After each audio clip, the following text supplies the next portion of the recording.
સુંદર સવારના સર્વ હરિભક્તોને જય શ્રી સ્વામિનારાયણ, જય શ્રી કૃષ્ણ. પરમ પૂજ્ય એવા મહંત સ્વામી મહારાજના જય.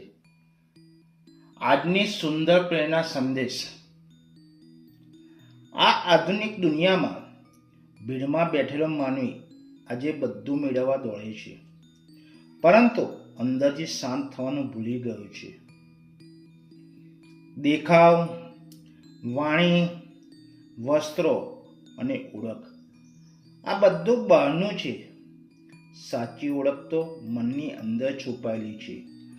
જે દિવસે માણસ પોતાનો અહંકારને મનમાંથી કાઢી નાખે તો તેનું જીવન સાચા અર્થમાં સાધુ જેવું થઈ જાય છે. સંતોની નજર હંમેશા ઝીણી હોય છે. તે બહારની ચમક નહીં, પરંતુ અંદરની સચ્ચાઈને ઓળખે છે. દુનિયા જ્યાં દુર્ઘટના હાસ્યો કહે છે, ત્યાં સંત તેને શિક્ષા કહે છે, શિક્ષા માને છે. કારણ કે દરેક ઘટના આપણને કંઈક શીખવા માટે આવે છે. જીવનમાં ભૂલ થાય તો માફી માગવી નબળાઈ નથી, એ તો વૈરાગ્ય તરફનું પહેલું પગથિયું છે. સંસારી જીવ તરીકે આપણને વારંવાર ભટકીએ છીએ. ક્યારેક લાલચ, ક્યારેક ક્રોધ, તો ક્યારેક માન અપમાન આપણને ઘેરી લે છે. પરંતુ જે ભક્ત પોતાના હૃદયમાં વિનમ્રતા રાખે છે, તે ભગવાનની નજીક અનુભવે છે. ભક્તરાજની જેમ જ્યારે આપણે નિર્દોષ ભાવથી ચાલીએ છીએ, ત્યારે પરમ કૃપા આપમેળે વરસે છે.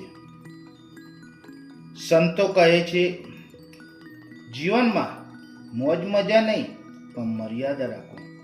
સમયને ઓળખો, પરિસ્થિતિને સમજો અને કર્મને પવિત્ર બનાવો. વૈરાગ્ય એટલે બધું છોડવું નહીં, વૈરાગ્ય એટલે આસક્તિને છોડવી. ઘર, પરિવાર, કામ બધું રહે, પરંતુ મન બંધાયેલું ન રહે. ગુરુની વાણી આપણને બંધનમાંથી મુક્ત કરે છે.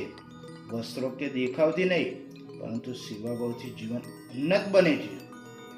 જે સેવક નિસ્વાર્થ બનીને ચાલે છે, તે કદી થાકતો નથી, કારણ કે તેની સેવા કરવાથી મનમાં આનંદ જન્મે છે.